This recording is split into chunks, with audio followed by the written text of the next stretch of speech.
Josh Hurley was on his way home from Seattle after wrapping up a successful negotiation that would significantly improve the cash flow for the software company he worked for.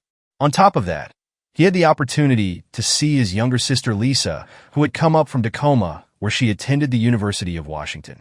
They had a good dinner at the Hilton Garden Inn and spent a couple of hours catching up. It had been a few years since he had seen her, and he enjoyed the time they spent together. Now he was looking forward to seeing Donna, his wife of nearly 5 years. He hated being away from her, but unfortunately, that was just the nature of his job. What he was really looking forward to was their 5-year wedding anniversary, which was on Friday the day after tomorrow. Unknown to her, he had already made a reservation at a local resort hotel for the weekend and had ordered a blue sapphire sunburst necklace he intended to give her at the hotel. His plan was to pick it up from the jewelry shop the next afternoon, right now, though he wondered where she could be. He called her cell phone before he boarded the flight, but it went straight to voicemail. He also tried calling the house, but that too went to voicemail. Perhaps she's just out shopping with one of her friends. He thought about Donna and how much he missed her standing at just under 5.5 feet. She had long, wavy dark hair, hazel eyes, and a dark complexion that looked like a permanent suntan. She was a terrific lover. The only complaint he had was her insane jealousy. She was normally one of the sweetest women he had ever known, but he hated it when she made her false accusations. He loved her too much to ever cheat on her, and went out of his way to make sure she realized that still it had gotten so bad that he couldn't even have a business meeting with a female colleague without Donna thinking they were having an affair. He thought he had finally nipped it in the bud when he challenged her to hire a private investigator and have him watched. Maybe he thought once she had proof of his fidelity, she would back off and realize her fears were unfounded. He was getting more than a little fed up with her jealousy and false accusations. It's not that he didn't have secrets from her, he did, and her constant harping on his so-called infidelity threatened to bring one of those secrets to light in a very ugly way. He felt his heart rate increase as he thought about her constant harping on the subject. He took a few deep breaths as he had been taught, but to no avail. He felt his face start to burn and knew he had to get himself under control quickly. He reached into his pocket and pulled out a small packet of pills. He took one and began to relax. After a few minutes, his heartbeat returning to normal. The man sitting next to him eyed him with concern. "Are you okay, sir?" The man asked. "Do you want me to call for someone?" John shook his head. "No, but thanks for asking. It's just an old heart condition. I've got medication for it." The man nodded his head and sat back but kept an eye on Jay and, just in case, finally the plane landed. John grabbed his luggage and went to his car sitting in the short-term parking lot. He tried calling Donna again, but got her voicemail. He got the same response when he called the house. Where the hell was she? He asked himself. He started the car and drove home. When he finally pulled into his garage, he noticed Donna's car was gone. He thought it odd that she wouldn't be home since it was about 6:30 p.m. Normally, she was home from work by 5:30 or so. Maybe she had decided to go out with some of her friends from work for a drink. He thought it didn't happen often, and he never begrudged her that bit of time to blow off steam. But she would generally call or text him to let him know in advance. Moreover, she knew he would be coming home today. Usually, she would be home so they could reconnect when he returned from a trip. He grabbed his things and trudged into the dark house. He put his things away and headed downstairs to see if Donna had left a note. He found nothing and made himself a cup of coffee. This was strange. He thought she always let him know when she would be out for a bit. So, why was there no note? He pondered this as he sipped on his coffee. Suddenly his phone rang. He saw it was from Donna, so he answered. "Donna, where are you?" "I'm sorry, John. I was getting ready for tonight, and I didn't realize you had called until just a few minutes ago." "What were you getting ready for?" John asked. "It's a little surprise, some friends, and I wanted to surprise you when you got home tonight. Why don't you come on over, so we can celebrate?" "Sure, where are you?" She gave him an address, and he wrote it down. "What is this? Anyway, is it a club or a restaurant or something?" John asked. "An old friend of mine has a private club at his house, and we decided to put something together for you, kind of like a combination. Welcome home, an anniversary party. That sounds like fun," John said. Donna laughed at that. "Yes, I promise it'll be a lot of fun. We're something casual." Okay, I'll see you soon," John answered. "See you, babe," she said before ending the call. Strange, he thought she didn't tell him she loved him. Yet this was supposed to be a surprise anniversary party of some sort, Still, there was something about the way she spoke that made him wonder what was going on. He went upstairs, showered, shaved and dressed in blue jeans and a polo shirt. He looked the address up on MapQuest and saw that it was in a fairly rough area of town. Who did she know that lived out there? He wondered. He knew most of the people in the insurance office where she worked and didn't think any of them lived out there. So, who was this friend? He knew she once ran with a group of fairly rough types when she was younger, but thought she had outgrown them. He locked up, got in his car, and punched the address in his Garmin Smart Drive. He backed out and followed the GPS device to the address, but he was a bit shocked when he reached the destination. A medium-sized house sat in the middle of a lot that was surrounded by a chain-link fence. He noticed the pickups and motorcycles parked around the place, and started to get a bit concerned since he didn't recognize any of the vehicles he pulled and parked, and went to the front door. A large man wearing a t-shirt and jeans opened when he knocked on the door. John noticed the beer in his hand and heard rock music coming from inside. "Yeah," the man asked. "I'm John Hurley, and my wife Donna asked me to meet her here. I hope I have the right address." The man smiled, but John wasn't convinced. It was out of genuine friendship. The man reached up and shook John's hand. "You must be Donna's old man. You can call me T-Bone. We've been expecting you. Come on in." John walked in and looked around to see several other large men in the front room. "Hey, everyone. The man of the hour is finally here." T-Bone said. The other men nodded and smiled at John. They may have been smiling, but John didn't feel any real friendship.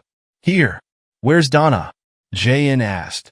"Oh, she's downstairs getting ready for the main event," T-Bone said, causing the others to chuckle. "Want a beer?" "Yeah, sure." John said. One of the others handed John a bottle of cold beer. "Thanks." John said. He opened it and took a tentative sip. "So, what is this main event?" he asked T-Bone. "That's the surprise. Your old lady wanted to do something special for your anniversary and asked us to help her out. I'm afraid you have me at a disadvantage." John said. "Who are you guys?" "Well, that over there is CJ," T-Bone said, pointing at one of the men in the room. "Over there is RJ, and that guy standing next to him is AJ. That big fell back that we call him Bull." I'm sure you can understand why John saw the very large, muscular black man standing by the kitchen table.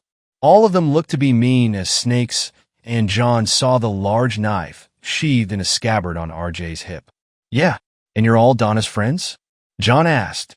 "Yep, have been for a while. Haven't seen her much since she married you, though. She never mentioned any of you to me before." John said. "I'm not surprised. Most people try to avoid us as much as they can, and you have a private club here." John asked. "Yeah, down in the basement, build it ourselves.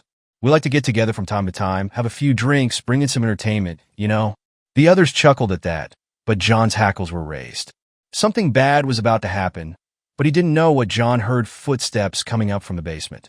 "She's ready," a sixth man said as he walked into the front room. "Is this her old man?" "Yeah, John. This here's Jake. He'll escort you down." "What's going to happen?" John asked, a little surprised. "I promise it'll be an evening you won't forget."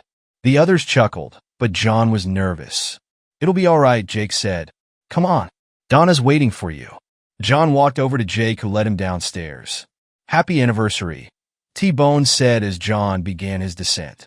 When he got downstairs, he saw a small bar in one corner of the basement and a well-lit raised area that occupied one end of the room. A curtain was hung across the end of the area, which he realized was probably a stage. What concerned him the most was the bed in the middle of the stage and the camera mounted on a tripod. A few feet back there were several neon beer signs hanging on the walls, and the room was fairly dark, like a bar or a club. A pool table was placed at the opposite end of the basement, and John saw a few tables in the room. A jukebox occupied one area of the wall, and John realized that was the source of the music. Two other men stood in the room and watched John as he entered. Jake led him to a chair that sat in front of the stage. The chair sat next to a table but faced the Saint stage. "Have a seat," Jake said, pointing to the chair. "Where's Donna?" "Jan?" asked Shek. "Be out shortly." "Go on, sit down. You can put your beer on the table if you want." John set the beer down and looked around.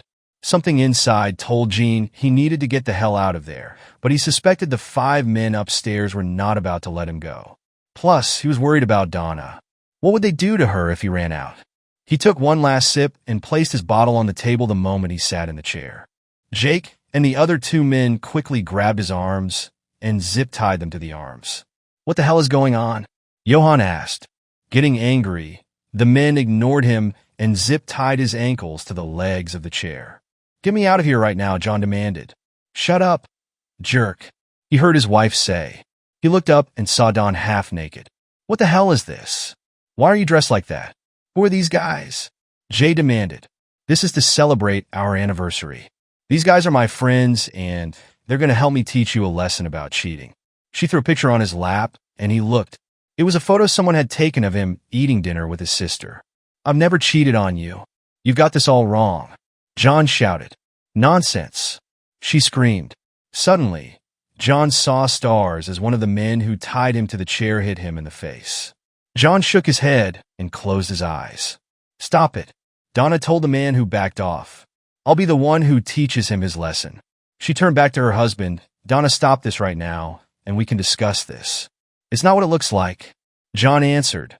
"Oh, really? It looks to me like you're enjoying yourself with that blonde Floy. So, if you can enjoy yourself, so can I.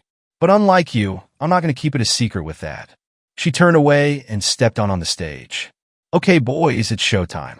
John tried to object, but one of the men put a ball gag in his mouth, preventing him from saying anything. He tried to fight the man, but was unsuccessful by now. All the others had made their way downstairs. T-Bone stood next to him and whispered in his ear, "Nothing personal. But Dawn is an old friend, so we decided to help her teach you a lesson. Now sit and enjoy the show. Don't try to be a hero. Once she's done, we'll let you go. Maybe she'll go with you, but that's up to her." John tried to say something, but the gag in his mouth prevented it. "Just relax. Take your medicine."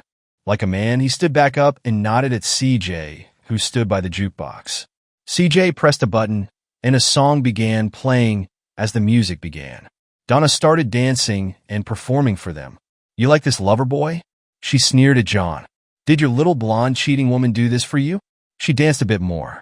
"I really hope you like this lover boy, because you're never going to touch me ever again. Come here, boys, and show little Johnny how a real man performs." She laughed as all the men, except for RJ, surrounded her.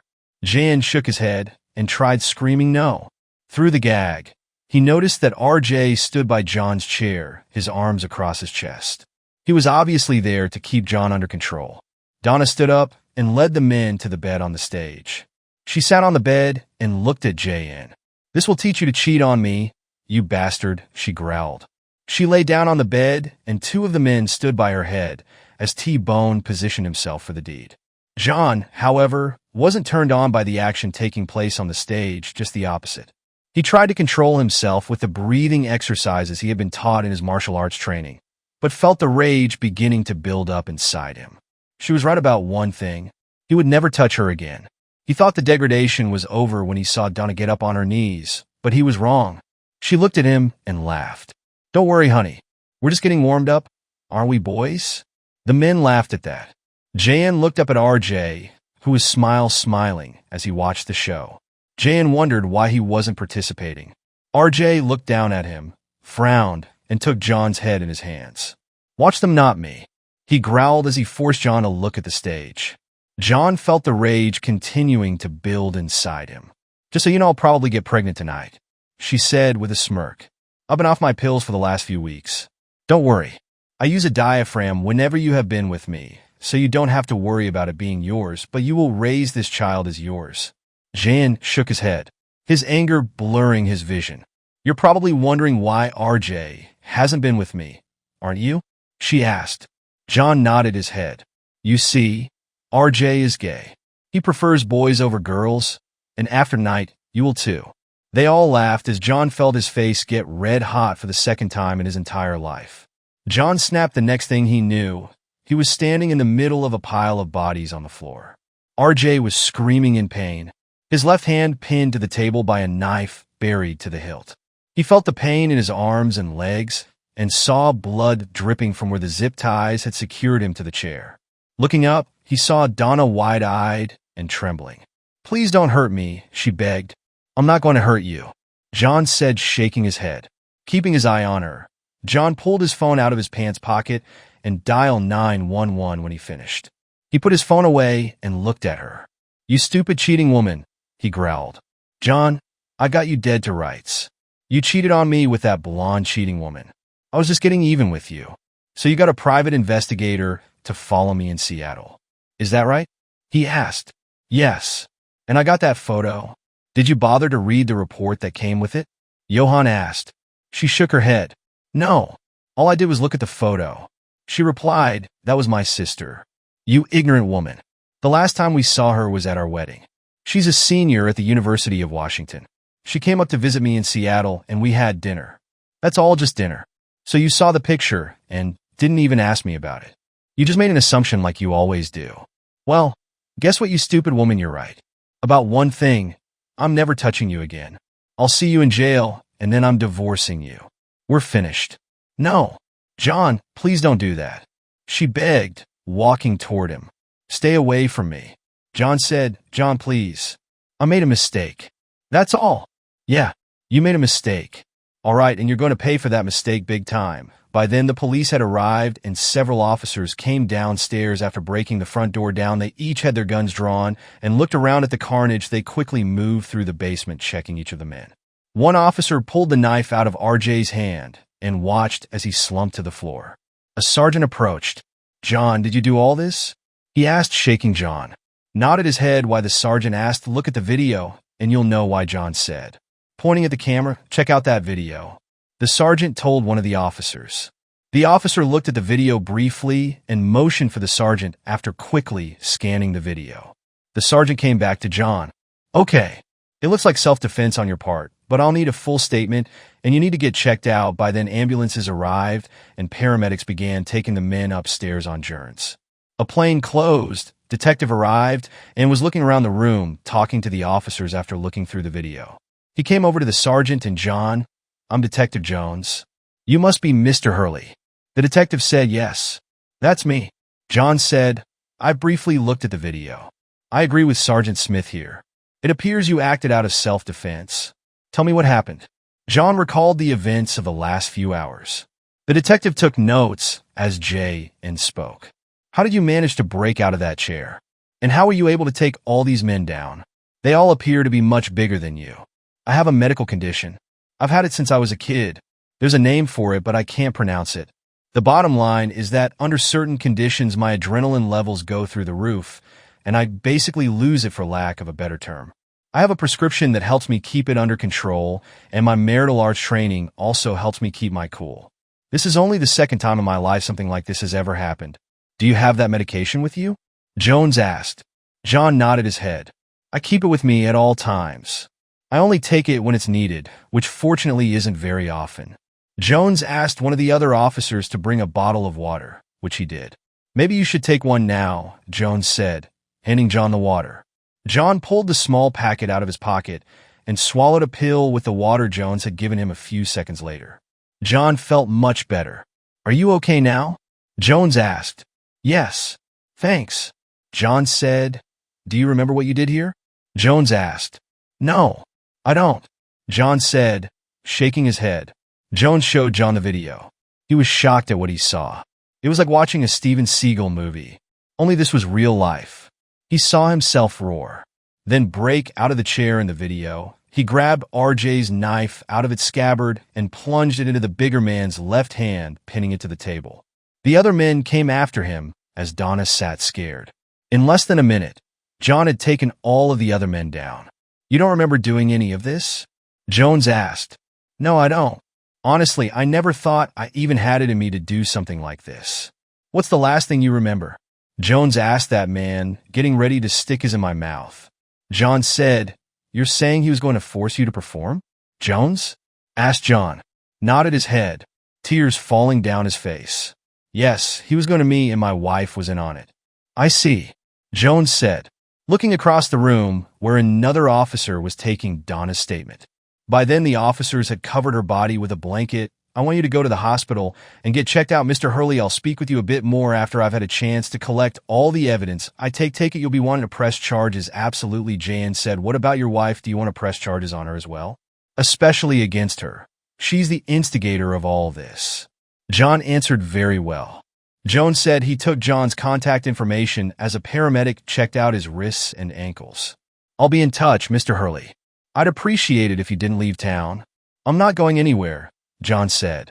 Detective Jones nodded his head and gave instructions to the officers and went to see Donna, who was still being questioned by an officer.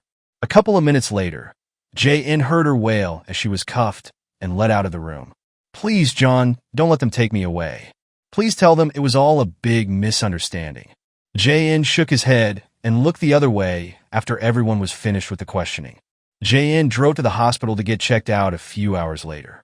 He drove home, his cuts dressed, cleaned, and bandaged on the way. He realized he hadn't eaten since he left Seattle and went through a drive-thru for a burger once home he ate, then called his boss Jim Rollins to explain the situation. "Damn, John. I'm sorry to hear that. Look, why don't you bring the signed contract in and then take the next week off? You got plenty of vacation time coming." "Thanks, Jim. I appreciate that," John said. After he calmed down, John showered and went to bed the next day. He went to the jewelry shop and canceled the order for Donna's necklace. He ended up paying a small restocking fee, but got most of his money back. He also canceled the hotel reservation and had the charges reversed. He then called around and set an appointment to see Jenny Hawkins' attorney at law about a divorce on Friday. He just finished eating lunch when his phone rang. He looked and saw it was Donna's parents. He took a deep breath and answered, "Hello." He said, "John, what the hell is going on?" Asked Marcia, his mother-in-law. "Donna called from the county jail. She said she's been arrested and they're holding her without bail." "Did you do something?" John couldn't believe the nerve of this woman. He counted to 10 and took a few deep breaths before answering. "Did she tell you why she was arrested?" John asked. "She said it was all some kind of understanding on your part." Mara said, "Really? You mean she didn't tell you that she plotted to have me tied up? Force me to watch her have intimacy with multiple men? Didn't she tell you about that?" Why would she do such a thing?" Mara asked. "Because she saw a picture of me having dinner with my little sister and thought I was having an affair. The woman is nuts, and tomorrow I'm seeing an attorney and I'm filing for divorce." "You can't be serious." "Look, I know you're probably upset, but surely you can understand how she would feel. What would you do if you saw a picture of her eating lunch with a man?" "I would ask her about it." John said, "I wouldn't fly off the handle the way she did. Look, Marha, you have no idea what your daughter did, and there's no way in hell I can overlook it. I've been dealing with her insane jealousy since we got married. I'm tired of it. It ends now with that." He ended the call when she called back. He sent the call straight to voicemail, curious. He went into the second bedroom where he and Donna had their home computers set up. He sat down at her computer and fired it up. He already knew her password, so he got in her desktop. Easily, he opened her email client and was shocked at what he saw. He found an email from something called Jenkins Investigations and opened it up. Attached to the email was a document and a photo. The photo was of him and his sister eating dinner, the same one she threw in his face earlier. The report stated that target John Hurley, meaning him, had eaten dinner with what appeared to be a much younger woman. The report went on to say that after dinner, the woman left the hotel and Hurley went to his room. There was more. The report clearly stated that the woman was Lisa Hurley, a senior attending the University of Washington, and according to public records, was John's youngest sister. At no time was Hurley with a woman for the purposes of illicit intimacy. And at no time during our observation did Hurley ever engage in any inappropriate behavior with anyone, male or female. The report concluded if Donna had bothered to read the report, she would have known he was innocent of cheating on her. But as usual, she simply saw the photo and came to her own false conclusion. He printed that out and kept digging. He saw emails from her to something called the Dash website, in which she falsely claimed that her husband was cheating on her and she wanted revenge. He saw emails from the site and read the thread that followed. As he read, he felt his blood pressure begin to rise. What happened to him last night was carefully scripted, and he realized she intentionally planned to have him. He printed off the emails and kept digging. He checked her browser history and found that she had visited several sites similar to the one she contacted. Looking at the site she reached out to, he saw several sample videos where other men, presumably husbands, had been tied down and forced to watch their wives with several men, all the while putting them down. He instantly recognized the men in the videos: T-Bone, CJ, AJ, Jake, RJ Bull, and the other two men whose names he never heard mentioned. What shocked him even more was that the videos on the site were available to anyone who paid a premium fee. John wasn't stupid. He had seen online adult videos before and knew there had to be a release form filled out giving site owners permission to publish the videos. He was never given that opportunity and wondered if the other men had signed such a form. He picked up his phone and called Detective Jones. The detective said when he answered, "Detective, this is John Hurley. I have some information here you may find interesting. Can you come to my house?" "Sure. Let me finish what I'm doing, and I'll be right over." "Thanks," John said before ending the call as he waited for Jones. He performed a hoist search to see if he could tell who owned the site. The registration was done in a way to keep the owner's name private, but he knew that a law enforcement agency could subpoena the record. He also knew which company hosted the site. He printed that out for Jones about a half hour later. Jones rang the doorbell. "Thanks for coming," Detective John said, opening the door. "You have something for me?" "Yes. In my computer room." Jones followed him upstairs and looked over the printouts John gave him that corroborates what we found at the house. From what we saw, they've done this to a number of men. "What about release forms?" John asked. "We found release forms signed by the wives. Even your wife signed a release form. We're still going through everything, though, so she knew this was going on the internet." John asked. "Looks that way." Jane said, "But what about the husbands?" John asked. "I don't recall seeing anything like that, but like I said, we're still going through all the evidence." "Look, I'm going to have to confiscate your wife's computer for evidence." "Go ahead. I'd like to keep these printouts for my attorney, though the files are still there in her email." Jones nodded his head after giving it a bit of thought. "Sure, but don't destroy them," he said after Jones left with Donna's computer. John sat at his machine and had a brainstorm. He began searching some of the adult video sites and found several fairly lengthy videos produced by the site. He scanned through them and saw that in each one the husband was treated much as he was, while the wife took on all of the other men except for RJ. He looked back through the email thread he printed from Donna's computer and read it carefully. There was in black and white, "Just so you know," T-Bone wrote, "We usually end the session with some intimacy involving the husband. Are you okay with that?" "Oh, definitely." Donna wrote back, "How far does it go?" "As far as you want, so long as your husband agrees to it." T-Bone said, "I'd like to see him destroyed in the back." Donna wrote, "Can you do that?" "Sure, but he has to agree." "Don't worry about that. I'll make him agree." The cheating woman. John thought he felt his blood pressure begin to rise and stepped back from the computer, taking deep breaths. Unfortunately, that wasn't working, so he took another pill and went downstairs. He couldn't stand to be exposed to any more of this. The next day, he went to see Jenny about a divorce. He made a copy of Donna's emails and took them with him. One copy would be for Jenny and the other he would present to Donna's parents. He arrived at the office a few minutes early and was escorted right in. After the introductions, he explained his situation to Jenny and showed her the email thread between Donna and T-Bone. Jenny listened without interruption, making notes as he spoke. She read the email thread and shook her head. I thought I had seen it all." "Fortunately for you, this state allows for divorce on the grounds of adultery, cruelty, and abuse. I think this covers all three of those situations. You say she was arrested and is being held without bail?" "Yes." JN said. Jenny turned to her computer and nodded her head a few moments later. "I see here that she was arraigned yesterday and was slapped with a whole slew of charges. Spousal abuse, sexual assault, conspiracy to commit fraud, and illegal imprisonment for starters. Apparently, the judge felt she was dangerous enough to keep in custody. It also looks like her accomplices are also being held on multiple charges very much like hers. And you say these men operate a website that posts this trash to the internet for money?" "Yes. I found a few of their videos, and they're all pretty much the same thing." "Did they explain this to you before they tied you down?" Jenny asked. "No."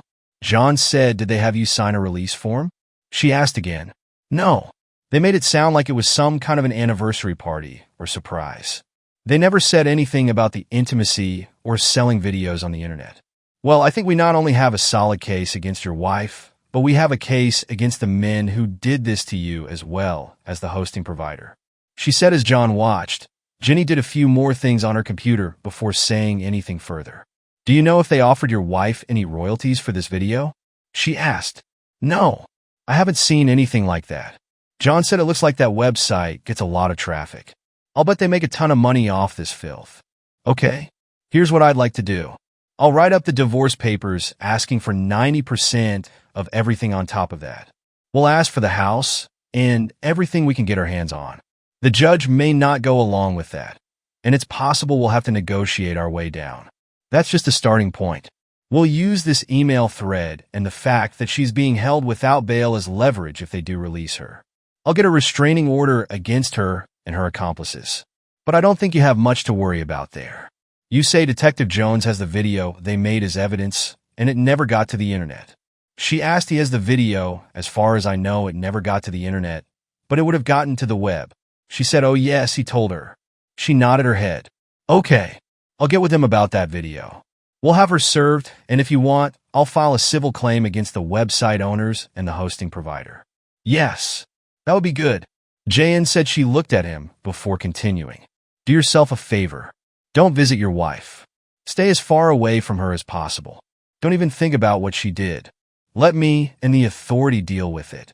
From what you told me, you'd be better off not even thinking about her. If you want, I can set you up with a therapist to help you deal with this. Would that be all right? John nodded his head. Yeah, I've tried everything I know, but it just doesn't seem to be enough normally. The breathing and the medication keep me under control, but I've never had to deal with anything like this. I understand. Jenny said. She handed him a card.